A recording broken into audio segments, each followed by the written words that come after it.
If you ride like lightning, you're going to crash like thunder. Wise words for some characters in the movies we're going to cover today, and also for you excited Black Friday shoppers.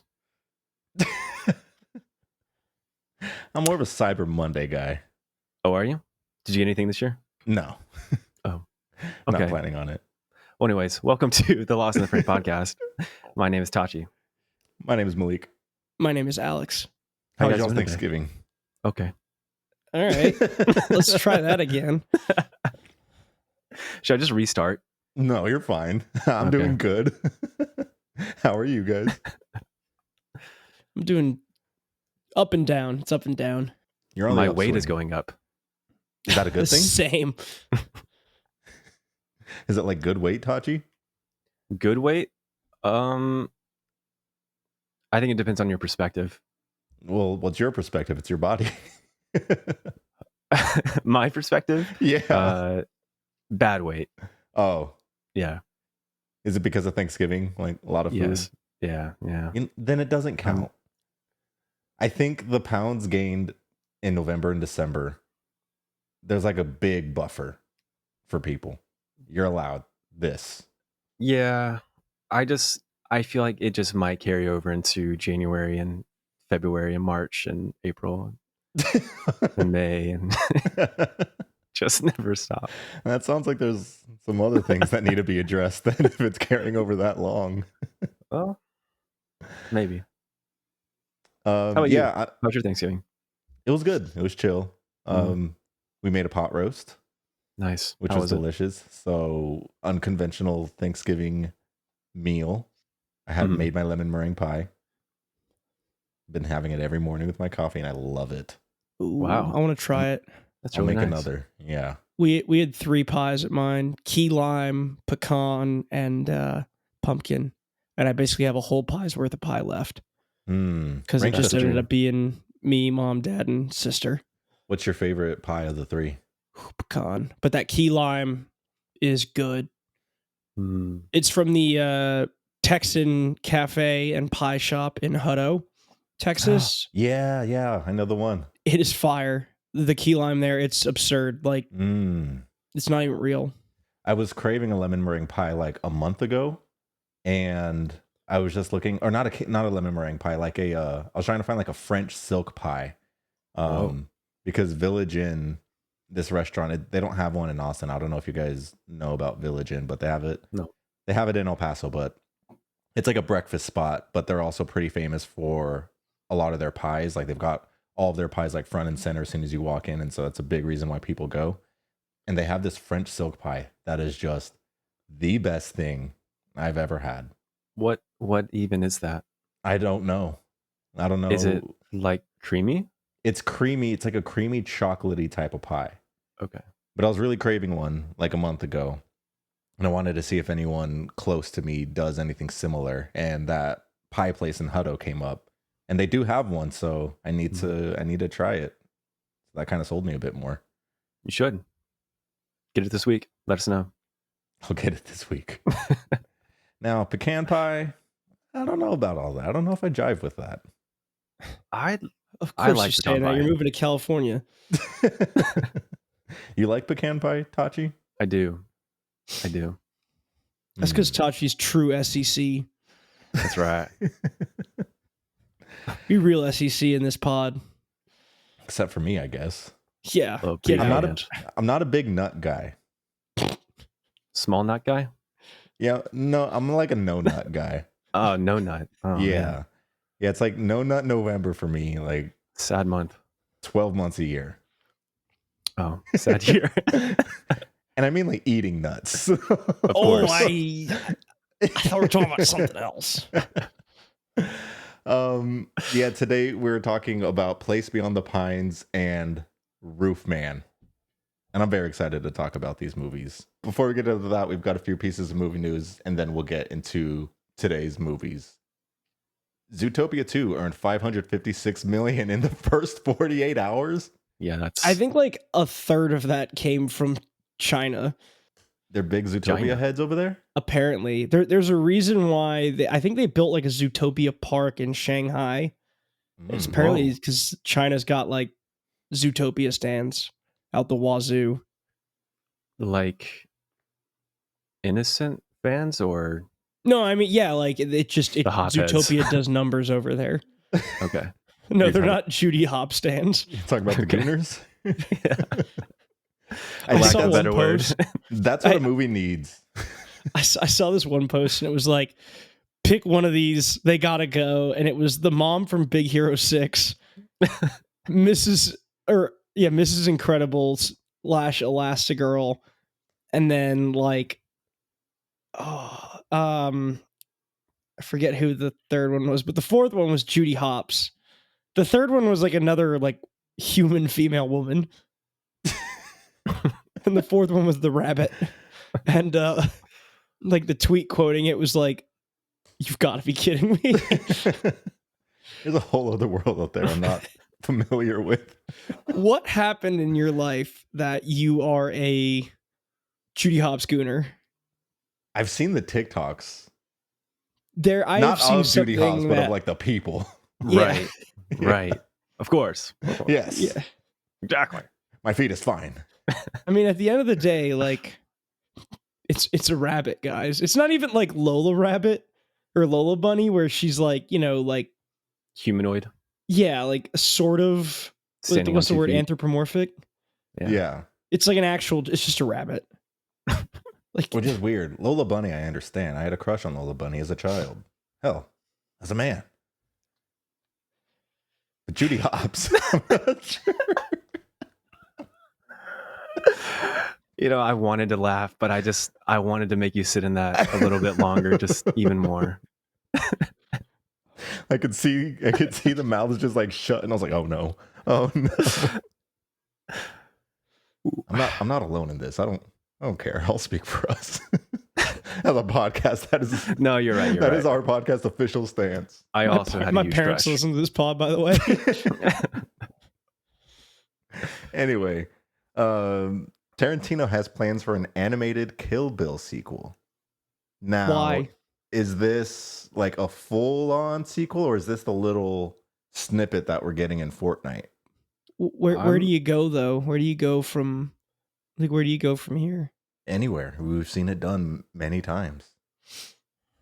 Why do you go from here?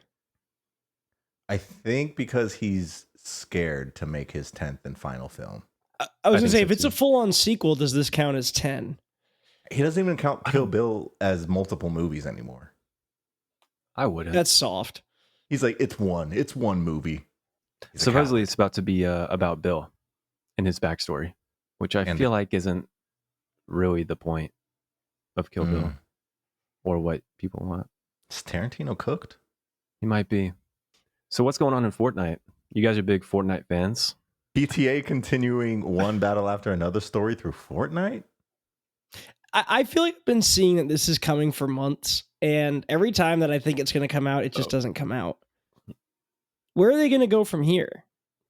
I don't know. Will they turn proximity chat on so I can hit some little kid with, you like black girls? Black tracks. You know they have a proximity chat game mode in Fortnite now, right, Alex? Yeah, I still have yet to play it.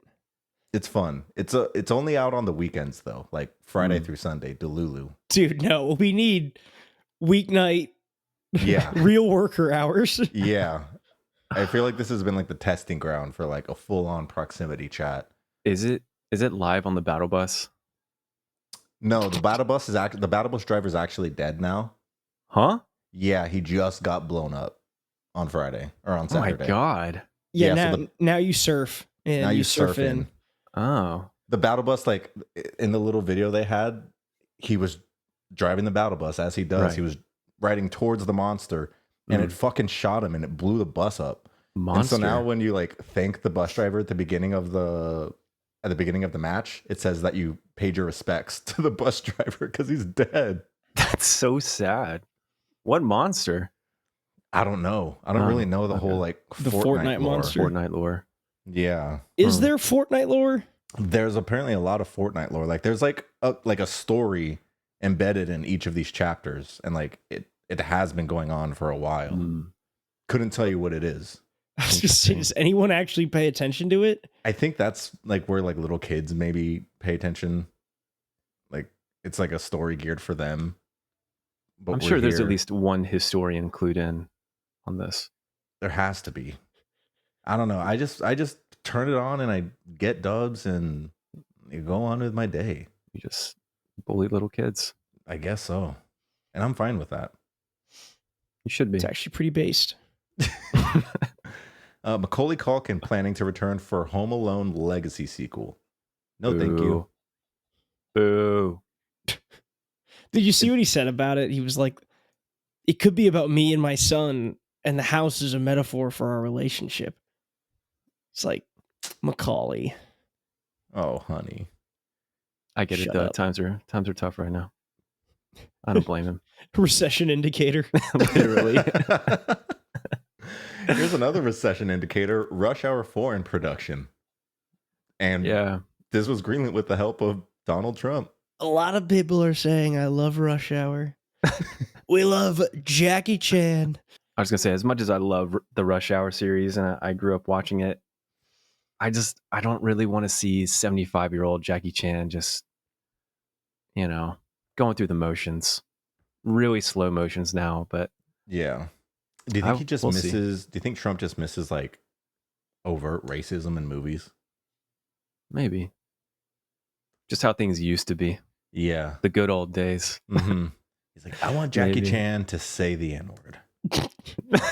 I want him to say it in this. Is this you saying it or Trump's demands? This is Trump. I'm just not going to do the impersonation because someone on this pod is the king of doing it. So I'm not Would even you like try. me to do the impersonation? Go ahead. I want Jackie Chan to say the N-word. It is a must-have for America. We need it. I need it. Please. It's amazing watching you transform just instantaneously. You're in this zone. Yeah, I do it pretty good. Cool. Yeah. But I do it too much. It's like it's like that Pagliacci joke. You know the one? Pagliacci the clown. Can't say I do. All right. So this guy goes into a doctor's office and he said, "Doctor, I'm depressed." And the doctor's like, "Oh, you're depressed. Like that happens, man. Like I'm sorry to hear that, but there's this great clown that's coming into town, Pagliacci. You should go see him. He cheers everybody up." The guy goes, "But doctor, you don't understand. I am Pagliacci. But in my reality, I'm Pagliacci. When people come up to me, they want me to do the Trump voice. So I do the Trump voice. But now, like, I go to the doctor and I say, I can't stop doing the Trump voice. I need help." And it's getting bad. Sorry to hear that. I think that joke was in Watchmen, by the way. Both comic and movie. So you guys need to brush up on your Zack Snyder lore. I guess so. Yeah, I'm sorry. I don't think I've seen it since it released originally. Same.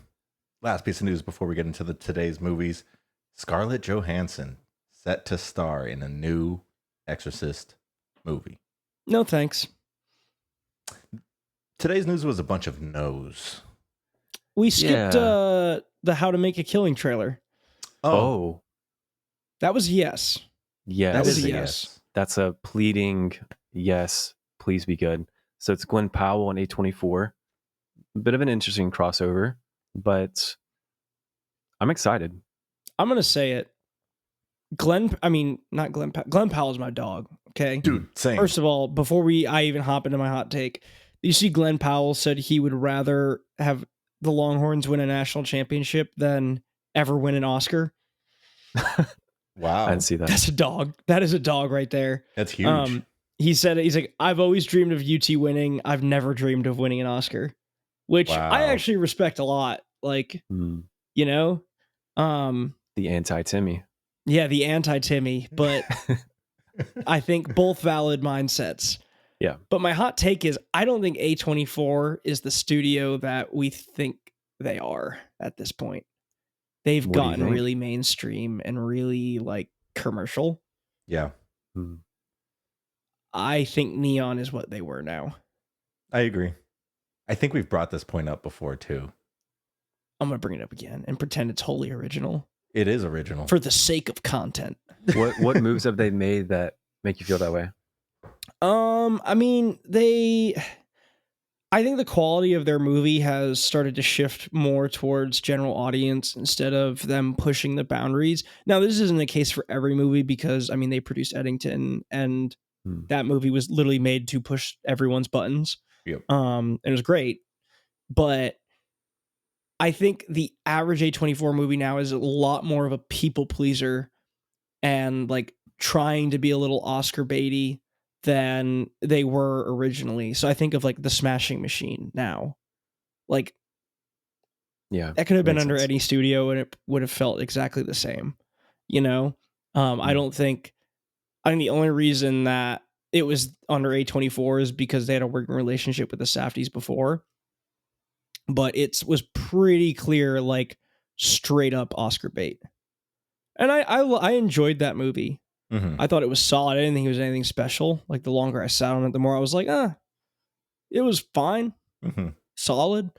But I think just, they're getting a lot more commercialized now too. Like, all the merch drops they do and, how they roll stuff out. It just seems like very like inauthentic now.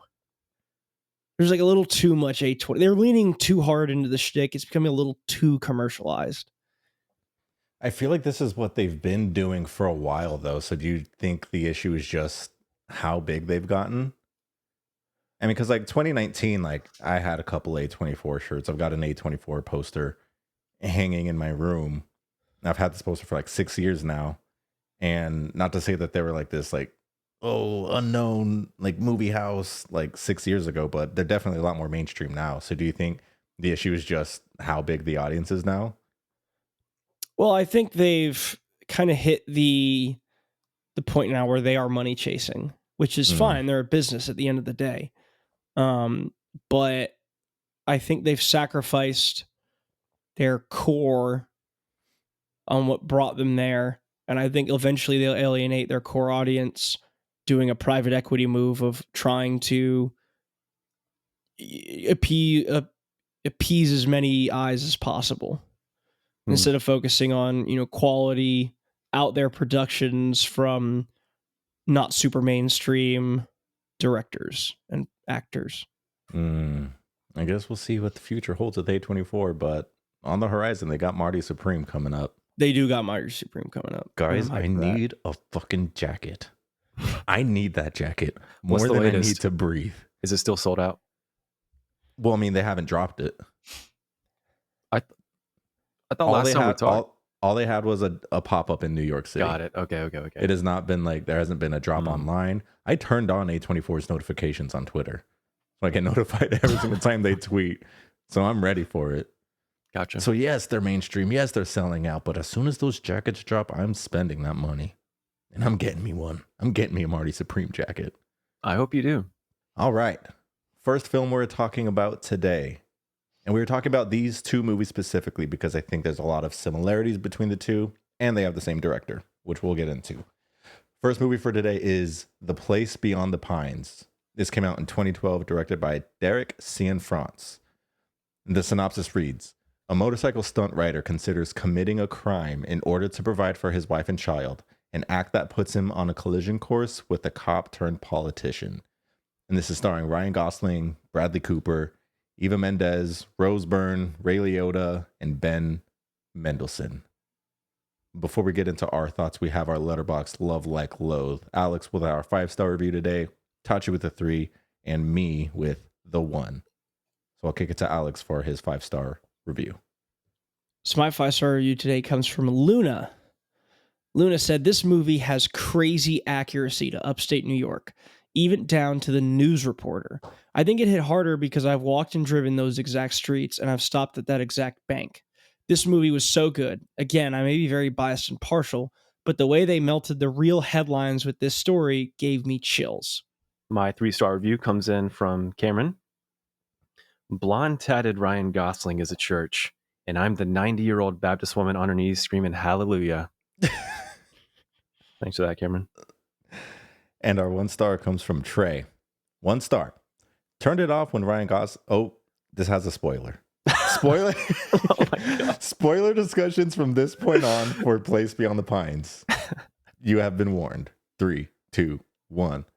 Turn it off when Ryan Gosling died. Who the fuck wants to watch a Bradley Cooper cop movie? Could be valid. It is a fairly it's like what, a decade old now. I mean, this movie has been on my watch list for a very long time. Since it was released.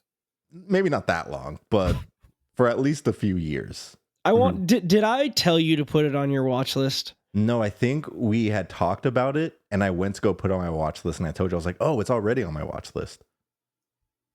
Because when I scrolled down, so this one and Roofman were my first Derek Cianfrance films. Like, I haven't even seen Blue Valentine. I went back on my watch list. Blue Valentine is like the 10th movie on my watch list, like at the very bottom. And so Place Beyond the Pines was somewhere around there. So that I'm going to guess that they've both been on my watch list since maybe 2019, 2020 at least. Touch, your mouth is agape. What happened? I'm going through his filmography. He has a movie in 2020 called I Know This Much Is True. It looks like it's got Mark Ruffalo as 2 different characters just on the poster. It's a TV show. Oh. Yeah. Okay. Look at how I saw the runtime and I was like, yeah. What? Like I saw the poster and I was like, isn't this a TV show? And then I saw the runtime and I was like, oh, okay, it is the show. Okay. I think it's on HBO. I heard it's pretty good.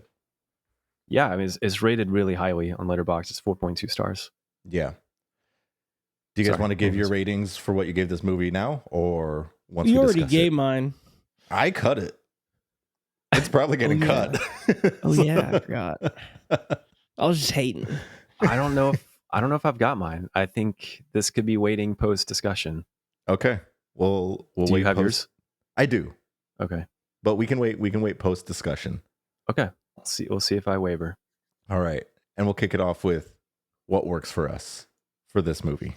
Alex, I do want to ask you first before, when did you watch this movie, and like what is your relationship to it as a fellow cyclist? Is that what we call you? Yeah, biker boy. Biker boy. So for those who don't know, I do ride motorcycles. I've been doing it for quite a long time. And I specifically, my specialty is I love riding dual sports. So like dirt bikes that, also have license plates and they go on the road.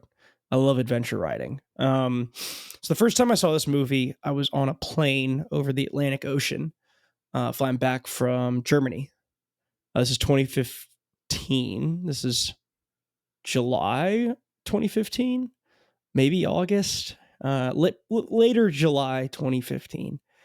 And nope, maybe it was 2014. It was 2014. Never mind. I'm sorry. Thank you.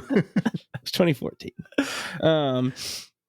But this is important. And so I had just, my parents had advised me that when I was coming back from Europe that I need to stay up and not go to sleep on the flight, or else I will be screwed when I land back in Boston. My sleep schedule will be gone. I mean, I'm already jet lagged, but the easy way to get through it is to just kind of like thug it out, Yep. So I just watched a movie. I don't remember what I watched in the slightest, but my buddy who was sitting like a couple rows behind me was like, you need to watch this movie, The Place Beyond the Pines.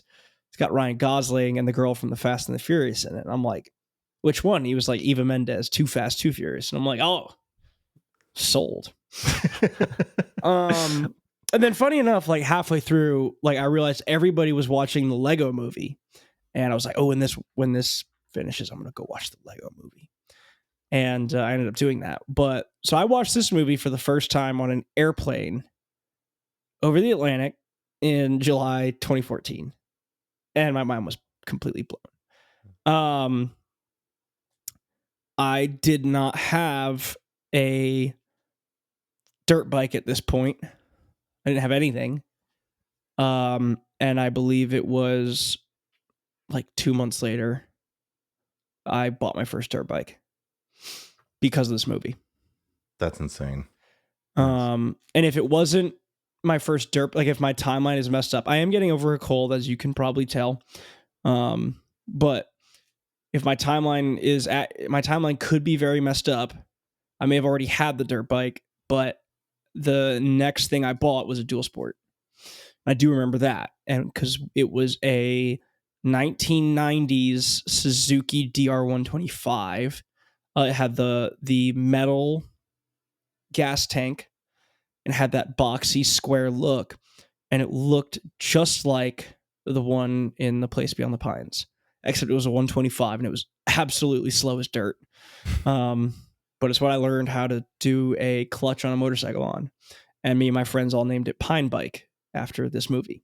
Wow. So yeah, this movie is it's got some weight in the Alex lexicon, and you know, I've seen it like 3 or 4 times since. And you know, the one thing I will say, and we can kind of segue into like the what works for us, is I think one of the reasons that I also fell in love with this movie so much is my grandparents lived up in upstate New York. And so the reason I picked that comment was not just because Tachi stole my original 5-star review, which was if you're gonna ride like lightning, you're gonna crash like thunder, because I love that quote. It's also because it's like, yeah, part of the reason I love that movie is it feels like going up to see my grandparents. Now my grandparents lived more in the southern tier, and Schenectady is in like more upstate towards like the Adirondacks ish. Mm-hmm. It's like kind of near, like, I think like northwest of Albany is where it is. I've been through it once, but that was just driving through it one time. But I mean, it still has that feel of like an upstate New York, and it just captures it so perfectly. And so I just like, it's a movie that I think immerses you so well in its setting that you can't, especially if you're familiar with it, you can't help but be like, oh man, it really feels like I'm here. So that's one of the things that worked super well for me. And obviously anything with the motorcycles works for me, but the whole first act, I think, is from the beginning, the absolute beginning at the carnival to how it ends. I think it's like no notes at all. I think it's flawless. Yeah. Everything about it is perfect. Yeah, going back to what you said about the overall like visual setting, I can only imagine what it's like having some like personal familiarity with that, because I don't have any familiarity the way that you do, but me just watching this like in my living room, like I felt like I could just like feel everything. Like the visual style and the visual language in this movie is so, I guess, easy to digest and easy to just get lost in. It was like spectacular, like you said, like that from that opening shot of him walking through the circus, immediately like I was locked in. Yeah. You know, sick. I bought a butterfly knife because of that opening shot. So was this would you consider this your first and maybe biggest contributor to the I'm Him cinematic universe with Ryan Gosling? Yes. Like this is like my this is Ryan you, Gosling. This is your Ryan Gosling. Yeah, this is my like if you had to pick one Ryan Gosling, it's this one.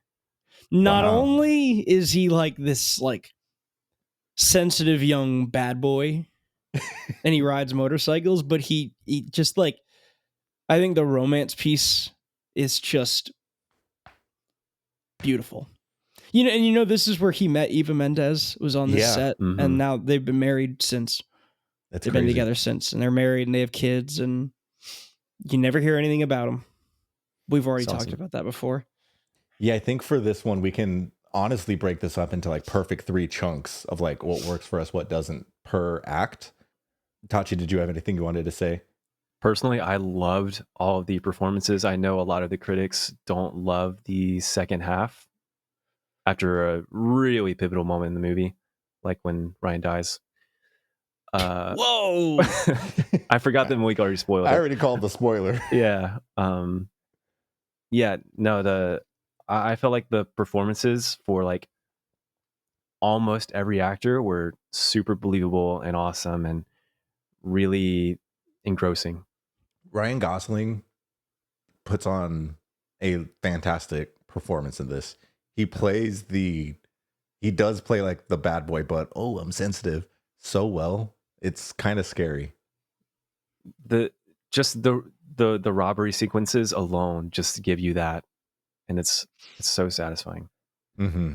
The robbery is like loosely based off like a true story, like very loosely. Mm. There was like a real criminal who did something like that, but Seems likely. yeah, like down to the voice cracks. maybe not down to that, but I will say, as much as I love Ryan Gosling, I don't think he's a great yeller. Yeah, I know what you mean. Like if I was in that bank and I heard the voice crack, I'd be like, all right, guy. Yeah. But it also kind of just like shows that he's not like this isn't what he wants to do. He's not that guy. Yeah. Like he's very much like there's like he's a pal. morally great You're character. Not that guy, pal. He's a morally great character, and obviously that's the entire point of not only his character but basically everybody in this movie. Right. Is these good people having to do maybe not so good things to either provide for their family or take that next step in life. But he really was trying to put his foot forward in wanting to provide. I mean, the second he finds out that he's a father, he quits his job and immediately wants to bring himself into the picture to try to help raise this kid, despite there being another man in the picture. And that other man was Mahershala Ali. And I was very surprised to see him in this. Very stacked cast. This really stacked cast. Like, I loved it. Way more than I was expecting. Like, as soon as like the title card came up and we're seeing everybody who's in the movie, I was like, oh. Just seeing like all the names, and I was like, this is gonna be a good one. Yeah, I love these ensemble cast when the movie is also really good. It's really satisfying. You guys are the only people I know that, like, outside of you guys, I've not heard anything from this movie. Maybe that's because it is 13 years old at this point. But do you guys feel like this is like underappreciated, underrated? I think it is. I've seen online discourse about it, like tangent to the literally me stuff. You'll see it used in like the memes. Mm-hmm. So I mean, people are like watching it, people are talking about it, but I think in like the Ryan Gosling verse, it is probably like C tier in terms of popularity. I hadn't really heard much about it at all, really, until we started talking about it. Yeah, I was watching like a couple YouTube reviews for this movie, and all the comments are like no, like not many people know about this movie, but I love it. Like every comment I see is just like singing the praises for this movie while also talking about like how underrated or how underappreciated they think it is. I'm hoping that with what seems like the success of Roofman, that people go back to Derek Cianfrance's filmography and start checking it out. I mean, I think I'm a perfect example of that. Like spoiler, loved Roofman. I loved this. So I gotta check out everything else that he has. For sure. What are some standout scenes for Act 1 for you guys, and then we can move on to Act 2. It's like asking me to pick which one of my toes I want to cut off. You get to keep all your toes. You just got to talk about all of them. Oh. Oh, what was his name? The mechanic guy, Ben Mendelsohn. Yeah. What's his character's name? I don't remember the character's name. It's like Ben or something. We'll just call him Ben. Yeah, we'll call him Ben. Oh, that's his real name. We'll call him Ben. Yeah. No, I really liked his friendship with Ryan, as far as you can call it a friendship. At least a working relationship. They were really fun to watch on screen together. I think the motorcycle chase scenes were, for me, just top notch. That's what I was gonna say. After that third bank robbery, I think it was in that motorcycle chase scene through the graveyard. Oh my God. The scenes, though, that don't involve motorcycles that really stick out to me are it's the ice cream scene with Eva Mendes and the baby. I mean, that's just it was something else. That's good stuff. The real ice cream parlor, it burned down apparently. Oh, no way. That's a shame. Yeah. Yeah, I really like the ice cream scene, especially when it comes back a little bit later on in the movie. That motorcycle chase scene was like so electric, like giving me like a similar feeling that I had for the chase scene in one battle after another. Just like for the way it was shot, like a lot of this movie is like on handheld, like handheld camera, and like we're saying, it's a lot of long takes through hallways and different buildings. I think just adds to the realism of the movie, and that chase scene is no exception. Like exceptional. And from that chase scene, it leads us through to get to Act 2. He gets followed into one of the houses by a cop, Bradley Cooper, who's a green cop. He's been in this for 6 months, that we find out later on. And they have an altercation upstairs. Gosling falls out the window. And that took me like by complete surprise. Mm-hmm. Like he fell out and I was like, oh shit. And we see the shot of the pool of blood behind him. And I was like, okay, well, he's not surviving that. So I'm like, where else are we going in this movie? I'm like, I think we're like 50 minutes into this. Right. Like where are we going? Did that take you guys for a shock? It did. Absolutely. And picking up on, I don't know, I really like the way that Bradley played that scene, and kind of the subsequent sequences about, like, I guess the celebration of what he did and kind of how things were twisted in certain ways. I don't know if it's just like an internet bit, people just not loving Bradley Cooper, but I think he was really exceptional in this movie, and it really wouldn't have been the same without him. Do people not love Bradley Cooper? Do people what? Do people not love Bradley Cooper? I don't know. I think he lost some goodwill after Maestro. Because that whole thing was cringe. I still haven't seen it. I feel like a lot of his earlier work, though, like roles like this, he's pretty stellar. Yeah, Silver Linings Playbook. I feel like this was kind of around the same time period. Yeah, he was in his bag for sure. He was. I mean, I will eventually get to like what doesn't work for us, but I do have to say, there's not a lot that doesn't work for me in this movie. Like, no, like I really loved this movie. It's really nitpicking for me. Like, I think for me, the only thing that like flat out, it's like, ooh, my biggest complaint is I don't think the pacing of the second section, that's where I was gonna go, is as good as 1 and 3. That's where I was gonna. It flows weird, and that's it. It does flow weird. Yeah. I think it's just because I was caught by like, I was so caught off guard about like losing Ryan Gosling, where once we're kind of sitting and familiar with, okay, we're just, that storyline is done. Now we're with Bradley Cooper's character. It's a little bit slow from like a pacing standpoint. I think until we get towards the end of his act, when we start getting into like the whole corruption and everything with like Ray Liotta's character, then I think it starts picking up. And so like for the cons that I wrote down, it was literally just the pacing of the start of the second act. But I do think on rewatches, I don't think that's going to be an issue for me, just because I now know it's coming, that it feels like a very intentional slowdown. It's not a huge issue for me on rewatches. Yeah. Good. And I think the third act, by the time you get to the third act, you don't really feel it anymore. Yeah. Like, just even in general, it's like, if I had to rank them, I'd put 1, 3, 2 in which is the best. But I think 1 and 3 are just phenomenal. I think 2 is really good. Yeah. But the standout scene for me in Act 2 is when Ray Liotta comes over to the house with all the other cop buddies to Bradley Cooper's house. They're having the lunch, and then they take Bradley Cooper out and they go to Eva Mendes' house for this like search walkthrough. That had me at the edge of my seat. Ray Liotta has such a small part in this. May he rest in peace. But he is on fire. He is so good in this. When he passed, actually, I didn't really understand why it was a big deal.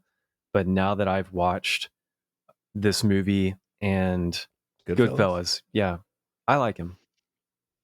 I like He's a great actor. Yeah. Way to go, Ray. Standout scenes for Act 2 for you guys? I don't know if I have a standout scene in particular. I just loved seeing Bradley Cooper's character's descent into police hell, I guess. good guy or good cop hell. Good. Yeah. I don't know what I'm saying. I know what you're saying. his exposure to corruption. The walkthrough for me, and then like him trying to give it back. I think it's the most powerful part of the. Yeah, they do another long take when he gets back to work and all the cops are like at the door, like cheering him on and everything, and the camera's just following him into the elevator, and then you see that grin just like slowly fade away. Like right there, I was just like, man, this movie rocks. Yeah. This honestly, is so good. even back to when he woke up in the gurney at the hospital, and the DA was questioning him. Some of the tension building there, just planting the seeds. I'm like, what is going on? Where's this headed? And it's a very complicated emotion. Like as we're following Bradley Cooper, like it feels like the DA's wanting him to say like a certain aspect of how the shooting went down and trying to get it out of him. And you can immediately see in the hospital that Bradley Cooper's like hesitant on how to tell the story, like of who shot first. Right.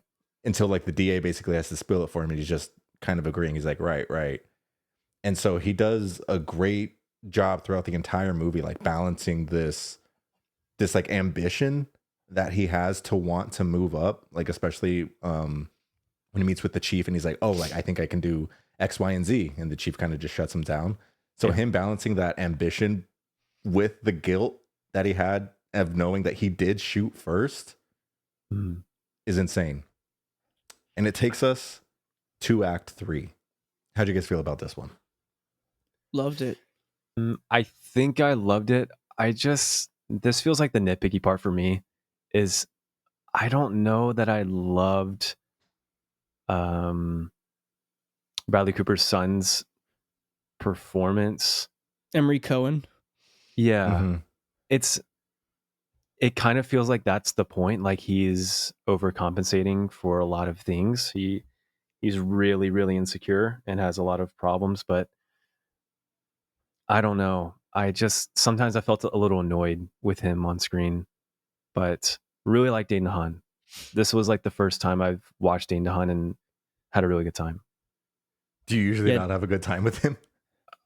I mean, did you watch that? Did you watch that movie with Cara Delevingne? Valerian City of 10,000 Plants or whatever. The trailer was enough for me to just not. Did you watch that movie with him? Because I didn't. Because he was bad in it. He's good in Chronicle. Yeah, I need to watch Chronicle. He plays a troubled teen very well. I'd like to see him pop back. Oh wait, no, he was in Oppenheimer. He was really good in Oppenheimer. He plays a creep, like a little freak. Something's wrong with his eyes. One thing that maybe I should have brought up earlier when talking about what works in Act 3. Act 3 has some incredible needle drops. Oh my God. Yeah, it does. And I think Act 1 as well. In Act 1 specifically, there's the needle drop after the first bank heist of Dancing in the Dark by Bruce Springsteen. And there's also the first needle drop of the original soundtrack by Mike Patton. It's called Snow Angel on the score. And it's just like that piano chord. You know the one. And then when that shows up a second time, when the son, Ryan Gosling's son, is riding his bicycle, just peak. And then standout scene for me, which is a little weird because I think a lot of Act 3 is great. My favorite scene, the one that sticks with me the most, is the very last scene where he buys a motorcycle and rides it away in the autumn, and there's the Bon Iver needle drop. It made me want to cry. Dude. I nearly teared up. That scene was just like, I need to buy a motorcycle and drive across the country. And I've done that, and I want to do it again. It's all because of that movie. The itch of me having a motorcycle comes up every few months, and it eats at me like a virus. And I always talk myself out of it. This movie doesn't help. I think a standout scene for me in Act 3 is Ryan Gosling's son finding Ben Mendelsohn's character as he's giving him like kind of a walkthrough of like where trying to find out who his dad is. Like to this point, his mom had been telling him that his dad died in a car crash earlier. He didn't even know his name. He's been raised by his mom and Mahershala Ali's character, who takes the place of his father, like since he was a baby.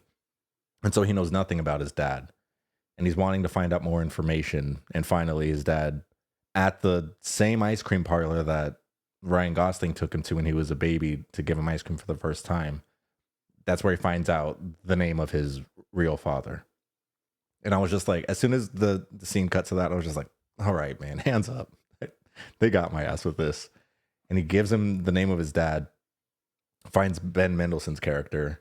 And once he gives him the glasses and he rides his bike on like the same road that his dad was, it was just over for me. It was beautiful. Yeah, for sure. It was, as the kids say, absolute cinema. Absolutely. The final scene when he's buying the motorcycle and riding off into the distance, that's the title, right? The Place Beyond the Pines. Yeah. Like he's escaped his, I don't know. Well, Place Beyond the past. Pines is what I think Schenectady, which is the town that it's filmed in, supposed to take place in. Pretty sure in like Iroquois, that's what Schenectady loosely translates into, is the Place Beyond the Pines. That's neat. That is neat. But I think it also thematically works fantastically. Yeah. For those of you not familiar with the Northeast and our weird name conventions, I want you to look at Schenectady and see if that's how you think it should be pronounced. And then do the same with Poughkeepsie, Woonsocket. I love how Poughkeepsie looks. Like, I love the way the word looks. Pow. Good looking word. Pow. Like puff. Pow. Puff. Puff keeps. Like I said, I can't really nitpick much from this movie. Like this is crazy that it's been on my watch list for this long. This makes me just want to go into the rest of my watch list. I'm like, all right, there's got to be some real gold in here because I saw some today.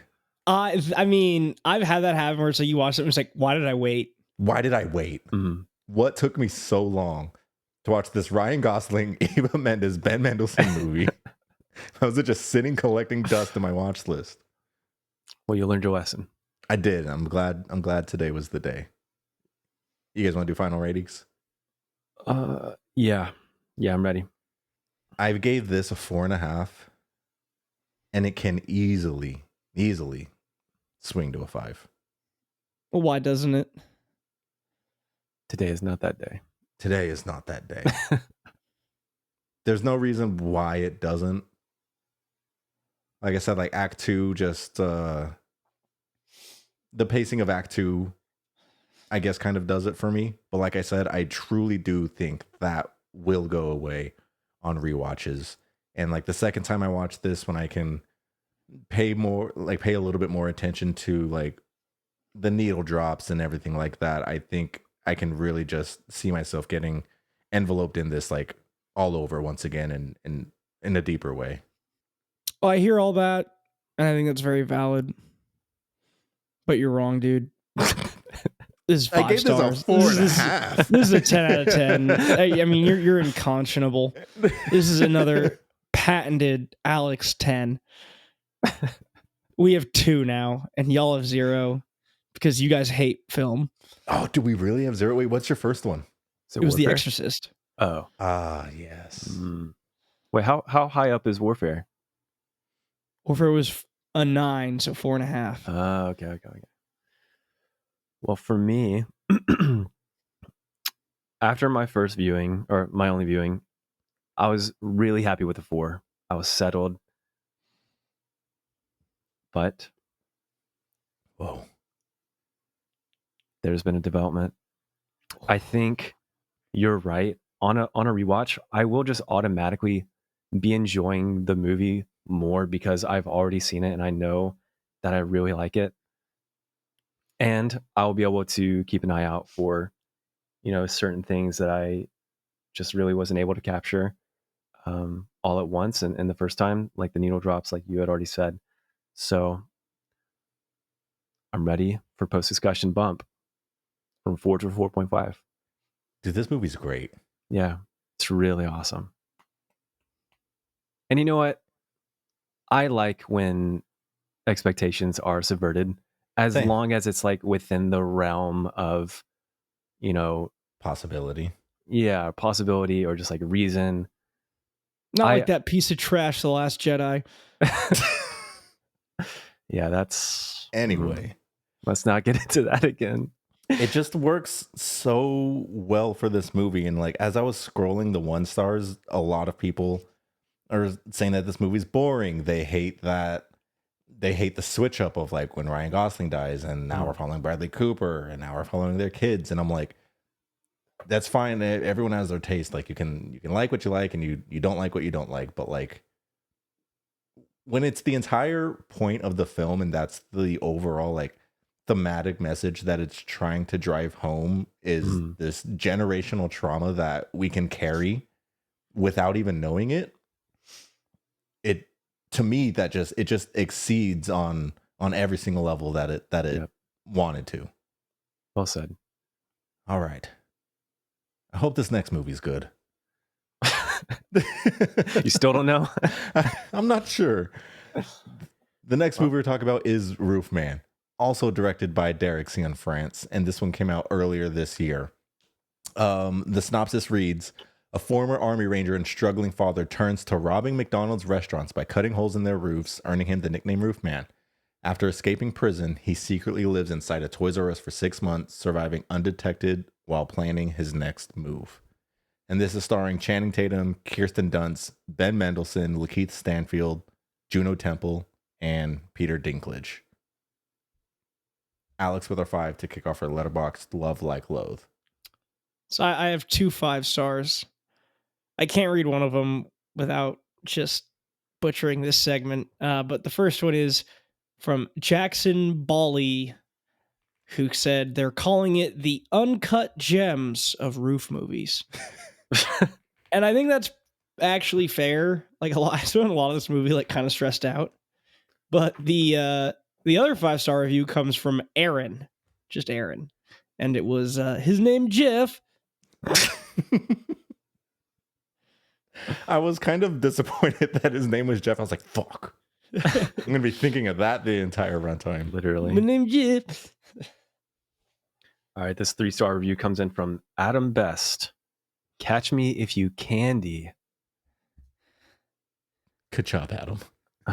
Okay. That's fine. Did you like it or not? Like what? His review? I liked disappointed it. I'm a sucker for wordplay. What can I say? This is a 1/2-star review from Eagle Sung. And it reads, wasn't able to finish it. I lasted about an hour before turning it off. There's nothing particularly wrong with it. There's just nothing good about it. I didn't care about any of the characters in the film. It's boring. And that's the only adjective that comes to mind and when I try to describe it in my head. The movie didn't infuriate me. The acting was fine, but there was no hook. I guess I'm happy that I didn't waste an additional hour. Eagle Song, I wonder if you're aware that this is a true story. And it's like pretty true. And it's pretty true. I read like the true story of it, and it's like pretty much on the dot. I mean, I think there's like 1 or 2 things thrown in for added effect. Basically, like the whole Lakeith Stanfield stuff, I think is thrown in for drama, but everything else is basically what happened.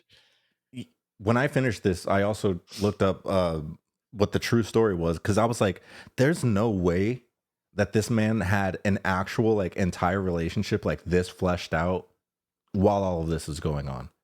I didn't even need to Google it really after the movie that much, because once the credits roll, we get like a documentary-esque little thing and we see the real woman that Kirsten Dunst played.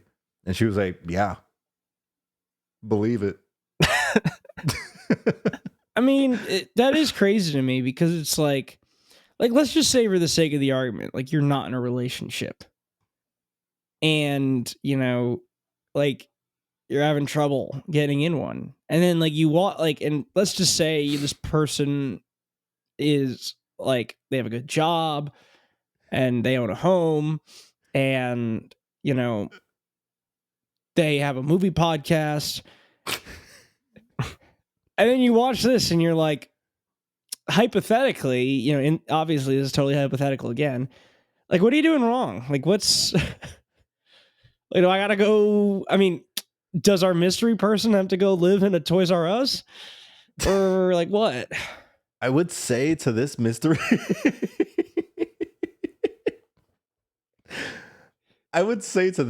person that I was at the Domain yesterday and there's a Toys R Us on the second level of Macy's. So it's coming back. So if this person wants a chance, maybe hit up the Domain. This hypothetical person could have a job that's near the Domain. This hypothetical person could go on his lunch break and climb into the ceiling of a Toys R Us at Macy's. One of the major differences I saw between the movie and the real story was he didn't spend 6 months in a Toys R Us. He actually split his time between a Toys R Us and a Circuit City. So at some point, he got up and relocated to Circuit City. 2 locations, RIP. He chose them well.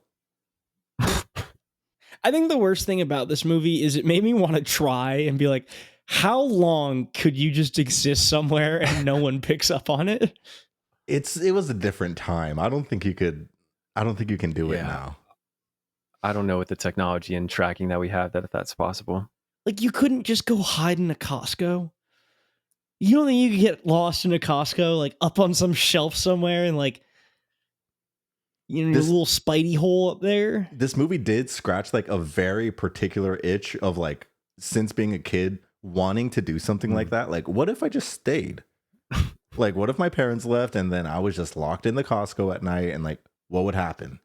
I wish there was like a way as an adult we could get an experience to be like there's no punishment and like no ramifications, but like we try and hide as long as we can somewhere without being detected. Like, I would love like a reverse escape room, but instead of like a paid building you're in, it's like public. Yeah, it's called hide and seek at the mall after dark. I want like a company sponsored hide and seek game in an entire mall. I think that would be amazing. Did you guys I know for a fact that at our shared place of work, you could get it on the nights and weekends. I'm pretty sure you could get away with living there for an extended period of time. 100%. Easy. There's showers and everything. Yeah. I think there should just be a general push for exploring the what ifs in your brain. Like, what if we just had this crazy hide and seek competition?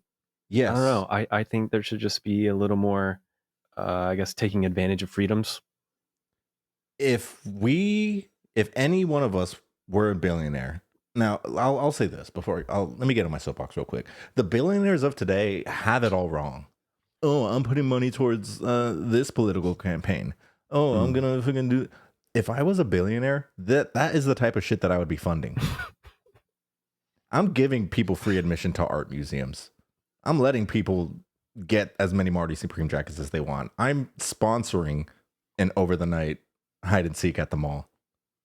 They're doing it all wrong. The wrong people are billionaires. Make it us. I need to buy a Powerball ticket. That reminds me. Same. It's like 750 million. Ooh. If I won that, guys, it'll be over. All right. What works for you guys in this? I'm going to just say Channing Tatum. Yeah. Yep. Easily my favorite performance from The Boy. I think so too. There were some parts I was a little maybe concerned about, but ultimately, yeah, he was a really endearing character, and I think he played the part really well. It wasn't anything about Channing specifically. I guess just more of the direction and story and writing. But yeah, no, Channing was great. I wasn't expecting so much tension. I thought it would be a lot more of a fun and kind of freewheeling comedy / romance type of movie. But it was a lot more intense than I thought, but I didn't really mind. I thought it worked well. Yeah, I think exactly that is why I was excited to watch this movie, but this might for the year be like my most like surprising movie of 2025 for me, because like you said, I was going into this just expecting like a kind of lighthearted comedy romance like type of movie. I didn't know that there was a true story behind it or anything like that. But like once this was over, just like what really works for me is exactly that, is the shifting of tones and how well balanced all of it is. I was very surprised by like the moments that are funny are funny, and the moments that are heartfelt are like very heartfelt and very emotional. Like I teared up like more than once during this movie, and not once was I like upset like during a comedic scene and just get like whiplash to something emotional. Like it all was just structured out very well. And what I'm seeing is that Derek Cianfrance, the director, can balance those different tones and visual styles seamlessly.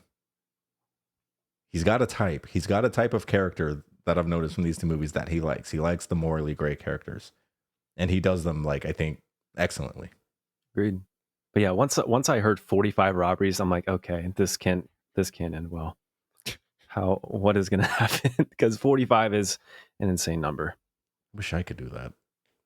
Do you? I think what works for me, besides like what's been mentioned already, is I love the soundtrack of this one. I think it does the vibe so well. Is this like funny, happy, but like overall like very melancholy movie. It's very sad. Like really, I felt bummed out a lot during this. It's the movie was like, I think it was going for the vibe of like longing for something better. It really was. The composer for this movie was Christopher Bear. He's done a few things that I'm not too familiar with, but most notably, he did the soundtrack or the score to Past Lives, and that was also excellent.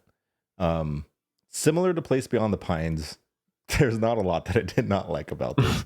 Like I said, like I was very, very shocked by how much I enjoyed this movie. I think Channing Tatum puts on an excellent performance. Kirsten Dunst is fantastic in this movie as well.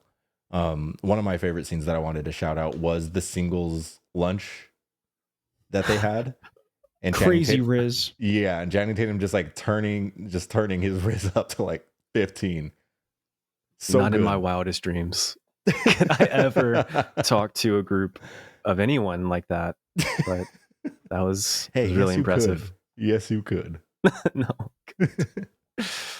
I will say one of the detractors from this movie, after seeing it, was I wish it felt like for Channing Tatum's actual family, it kind of felt like in the last 2/3 of this movie, they were just kind of put on the back burner. Yeah. I'm not sure they ever existed though in real life. I think that was also one of the made up things. Ooh, really? Okay. Yeah. Oh.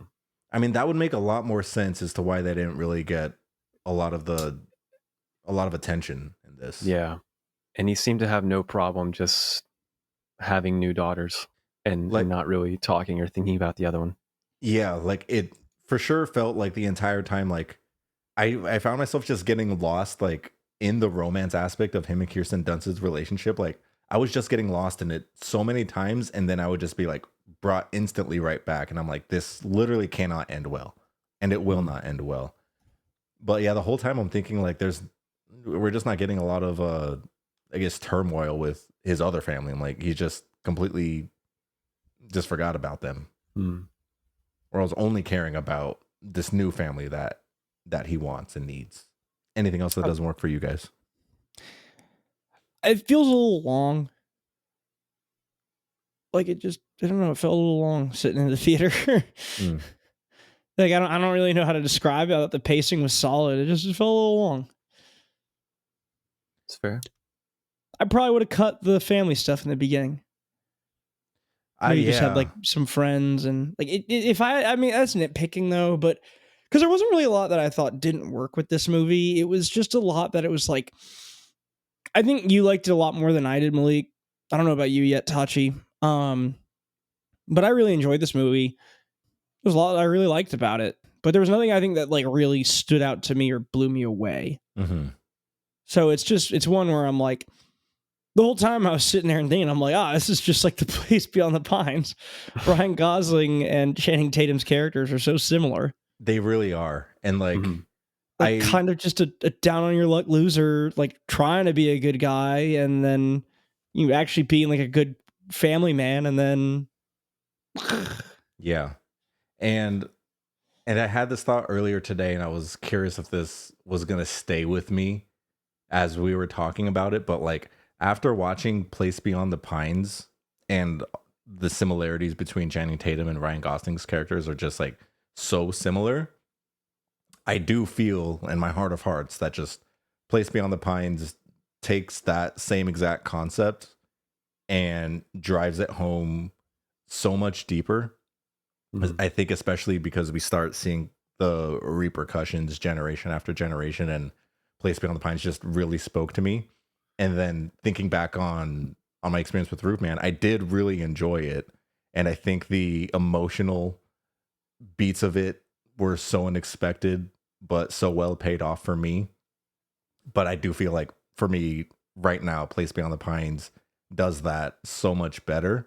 So there might be a retroactive downgrade in a rating, I would say. But not to say that not that there's anything really like wrong or changing in my mind about Roofman. It's just seeing something similar that the same director has done in the past and feeling like that was just executed on a much better level.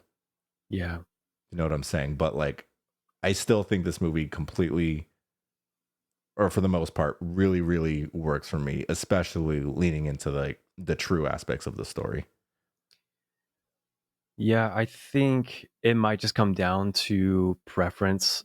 Like you're saying, Place Beyond the Pines really delves deep into trauma and consequences. And Roofman is a lot more about, I guess, what's going on in the moment. So developing the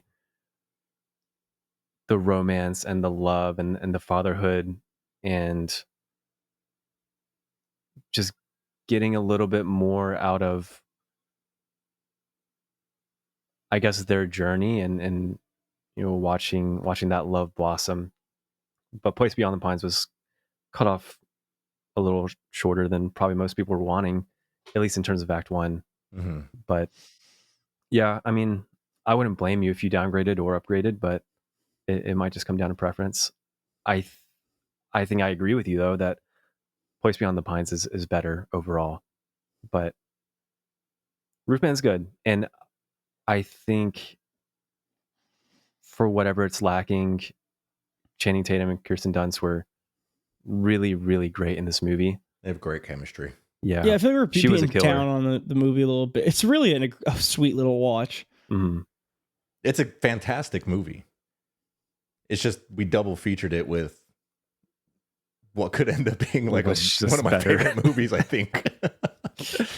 And it's just and it's only because like we said, it's they're so similar in the first characters that we see. And I just feel like with Roofman, we didn't see. I like seeing the consequences like of our characters' actions. Yes, Channing Tatum obviously had consequences. He went to jail. He went back to jail. But like on a human level, like these cops that have been chasing him throughout the entire movie, like that's their prerogative. Like that's their entire thing. Like trying to get this guy that is just so slippery they can't get him. But there's really no like interaction once they finally get him. Like I would have loved to see like an interrogation scene between them. Like Channing Tatum has this like facade that he is a good guy and like he's so nice. Like all these people are saying all these like great things about him despite like what he's doing. I would have loved to see like the cops just kind of just like crash down on him and like almost like destroyed his worldview of that and give us some more like internal turmoil. Because I feel like that we just get that with the other film. Yeah, it also doesn't highlight the damage that he most likely did to the daughters. Yeah, a lot of open doors still. Yeah, for sure. Final thoughts? Great movie, just not Place Beyond the Pines. You versus the guy she tells you not to worry about. Literally. Alex, you've seen Blue Valentine? I have. Where I liked it a lot, but be prepared to just be like, okay, glum. Oh, like sad? Yeah. I like the sad movies. You do. All right. I'm giving this a solid 4.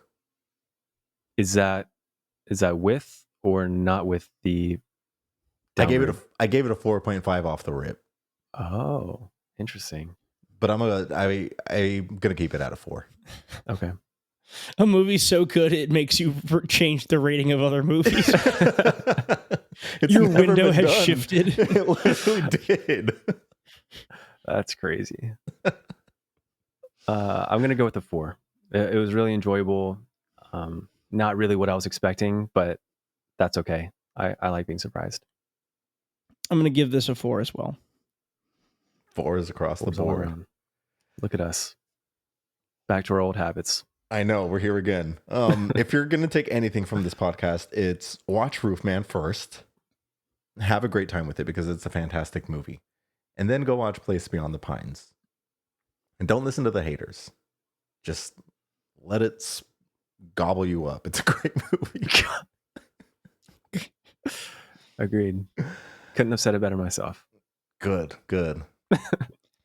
Well, by the time you're listening to this, it is December. Happy December. We've got a fun month coming up with some Christmas movies and everything, so stay tuned for that. But I think that wraps it up. I believe it does. Yep. All right. Well, thank you so much for listening. Stay tuned for the rest of the things we've got coming up this month, and we will see you in the next one. Bye. See you. Bye.